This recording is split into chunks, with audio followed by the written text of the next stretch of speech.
Good morning, students. Today in our class we are going to study a very interesting phenomena, that is total internal reflection. Have you ever seen that why the diamonds sparkle, and in various cases if you have seen that when you are going on the road basically it appears to be watery because of some phenomena, some light phenomena. And moreover, in communication technology, have you seen that optical fibers, how they are working? So there is only one reason behind their working, that is total internal reflection. So TIR, it is also known as TIR. TIR is basically a phenomena in which the light travels from optical denser medium to optical rare medium. And during this phase, the light entirely reflects back into the denser medium. So this phenomena is called total internal reflection. Now, after this, we are going to explore what could be the proper reasons why TIR is occurring. So, to explain this, I will be first taking the general example. When you have seen, we have taken the combination of two media. Suppose medium 1 we have taken as rare medium, and medium 2 we have taken as denser medium. Fine. So, medium 2 is denser medium. So, in this case, if I ask you one question, how the light will behave when it travels from denser medium to rare medium at a certain incident angle. So this is what I am going to just draw. Suppose this is the incident ray, this is my incident ray traveling in denser medium, and this is my normal. Now you all know that this ray is going from denser to rare medium. How it will behave? It will move away from the normal. So this way, this ray will be just emerging out and going away from the normal. So this way it is making an angle of refraction. Now we have to understand how TIR is occurring. To understand this, here I have taken the interface of two medias. In the green color I have taken one denser medium, and here I have taken one rare medium. So otherwise we can say this is suppose medium 2 and this is suppose our medium 1. Now we have to understand what are the different aspects related to this phenomena, how it is occurring when the light is incidenting at different angles. So first case, this is the angle. So now in this case, the first case I am taking one particular angle of incidence. Now again you know very well that this is the denser medium from where the ray is coming, and it is going towards the rare medium, and now you can understand it is going from denser to rare medium, so it is going away from the normal. So this is how the emergent ray is looking like. This is basically going away from the normal, making an angle of refraction. Fine. So now in this case we are going to further increase this incident angle slightly. I am going to just increase the angle of incidence. Then I will be trying to just notice what changes are occurring. So suppose here in this case I just slightly increase the angle of incidence. Clear? So now after increasing this particular angle, here one thing we are noticing that in this case the ray is basically refracting it and going in the rare medium, but in a particular way. So in this case, when this angle is having some particular value, this ray is basically going perpendicular to normal. This is going like this. Just like grazing the surface, it is going perpendicular to the normal. Now this particular angle of refraction in this particular case is 90 degree.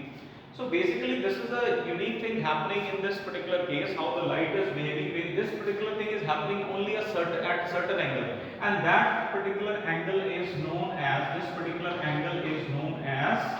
critical angle. So basically in this case what we have noticed, critical angle is an angle of incidence at which the angle of refraction becomes a 90 degree, or what we can say the refracted ray just grazing the surface. Fine. So this case is basically the particular case at which at particular angle this thing is happening. So this is known as critical angle. Now further we are going to understand what will be the result, what will be the outcome if we are slightly increase the angle beyond critical angle. So to do that, what I am doing, I am just increasing the angle of incidence slightly more than critical angle. So in this case this is my angle of incidence. So what I am able to notice, I am just noticing that the refracted ray, basically there is no refraction. In this particular case, when the angle of incidence is just going beyond critical angle, this ray is basically reflected back to the medium and entirely coming back to the medium. So in this way, this will be my angle of reflection. This is not the angle of refraction, this is the angle of refraction. So as you know, as per the laws of reflection, this angle of incidence is equal to angle of reflection.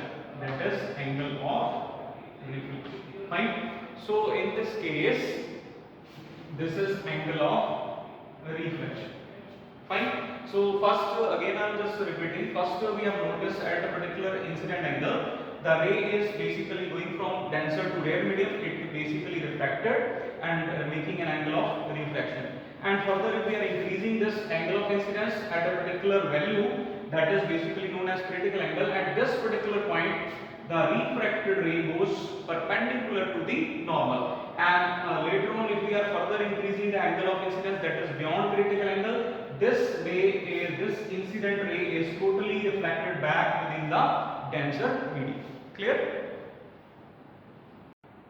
So next, students, we are going to understand what are the particular two conditions due to which the TIR is occurring. So the first condition is, please highlight these points. The light must travel from optically denser medium to rarer medium. The light must be traveling from optically denser medium to rarer medium. As for this condition, if you have just see this picture. In this picture, we have already seen that in this case, what we have considered, this is our denser medium, this is our rare medium. So TIR is only occurring when the light is traveling from denser towards the rare medium. Fine.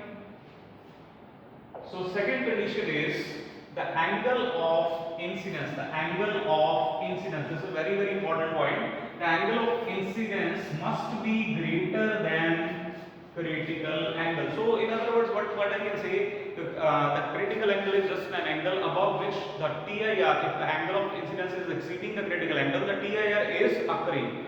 So these are the two conditions, very important conditions, and they can be asked in the exam also, because of these conditions only the TIR phenomena will be occurring.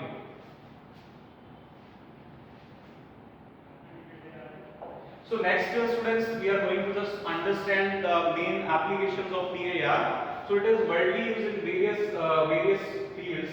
So first is TIR is used in optical fiber. Students, optical fiber is basically the channel in which the data transmission is occurring. It is a glassy sort of medium in which the light is entirely reflected back, because you know, if we are sending the current in the wires, so there may be some losses, but if we are sending the light in the wires, such as optical fiber, it is having very large speed, that is 3 to 10 to the power 8, and moreover it is basically giving you less losses in terms of signal. So second is, in the medical sector, it is used for endoscopy, for medical imaging of some organs, and further it is utilizing prismatic binoculars, so to see the distant objects. And further, see, in some cases what we are observing that this phenomenon is basically responsible for some daily life observations, such as sparkling of diamonds.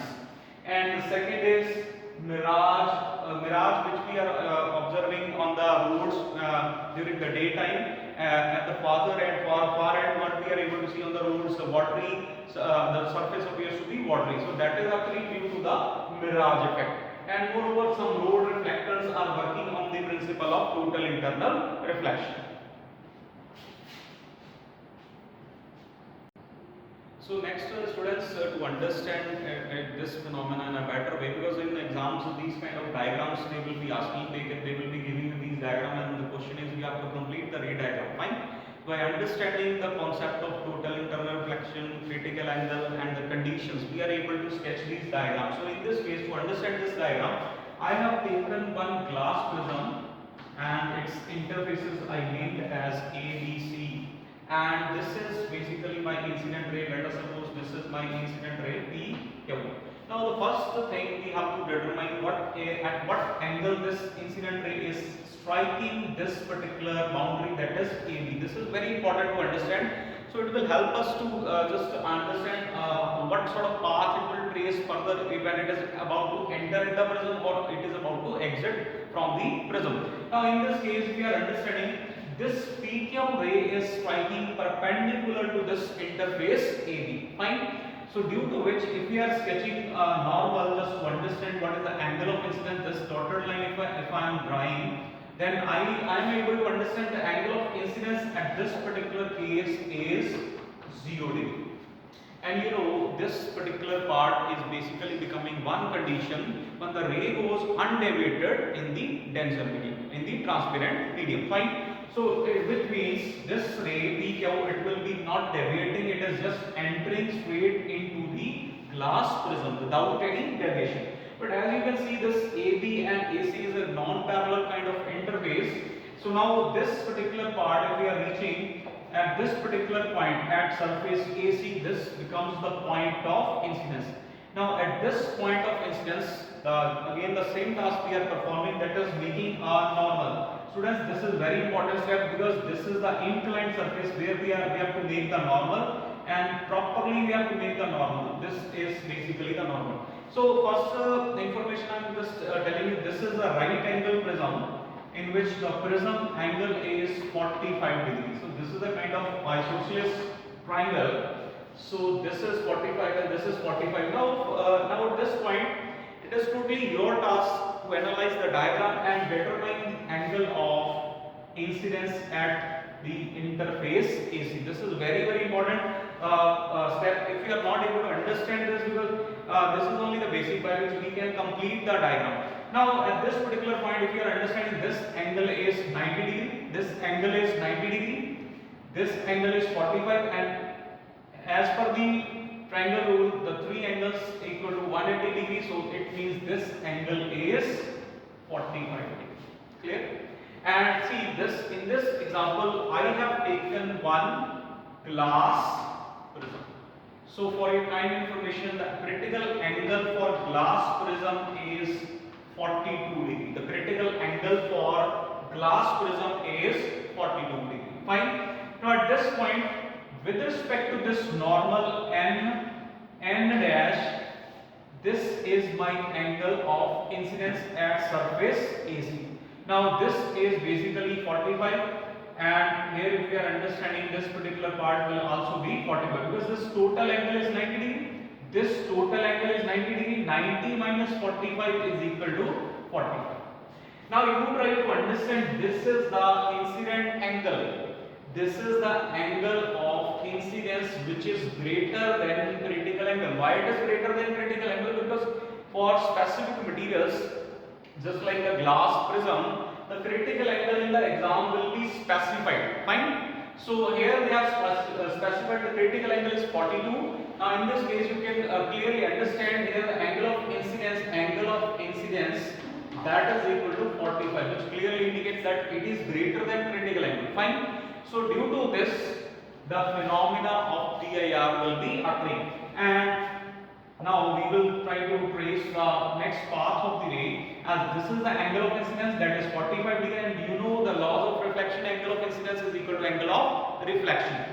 So which means there is one more ray which basically reflected back within the prism, and we have to just draw symmetrically in such a way that this particular angle is becoming 45 degree. So our task is not complete yet. We have to further analyze, because further we have to understand whether this ray is exiting, emerging out, or again it is reflecting. Now to understand this, you know, this particular angle I will be using different color. Please try to see carefully. This particular part, this angle is 90 degree. This angle is 90 degree, and this angle is 45 degree. So 90 minus 45, again this angle will be 45 degree. Now it is very important to determine at this particular point of incidence what is the angle of incidence. Now at interface BC, my task is to determine angle of incidence at interface BC. Now to determine this, I know this is 45, this is 45, so this angle will be what? 90 degree. Now again it is becoming the reason the ray goes undeviated even when it is coming out from the denser medium and entering to the rare medium, because here the angle of incidence again it becomes a 0 degree, due to which this particular ray will not deviate further, it will be emerging out and going straight. So in this process I have to mention everywhere proper, just proper arrows I have to mark so that the proper path of the ray we are able to understand. Now in this case PQ, this, let us suppose this is R and this is S, so this way PQRS ray is formed. Fine. Now in this case further what they can ask you what is the angle of deviation for this particular incident ray, and I already just we already discussed in the class that in these cases in the case of prism the angle of incidence is basically the angle between the actual incident ray and the emergent ray. Now to understand this I will be following the trajectories of the incident ray and the emergent ray. Now if you try to understand the first part, this is on this side particularly I am making. If you see this is this PQ, the projection of PQ I am making here, and if this is my incident ray and you see this is basically let us suppose this is S and this is we can say ST, fine. So ST is my emergent ray, so this is PQ, this is PQ ray and this is going like this, fine. So this is T point and here I just mark ST. No problem with the symbols. We just need to understand how the rays are going. Now you can see what is the angle between these two rays. So clearly it reflects that this angle is 90 degrees. So this is basically the angle of deviation. Angle of deviation. So angle of deviation is denoted by delta, and angle of deviation in this particular case is 90 degree. Fine. So this way we can just understand more number of diagrams. So this is just an example to understand how the course of rays we can draw by considering the concepts of TIR, critical angle, and the laws of reflection.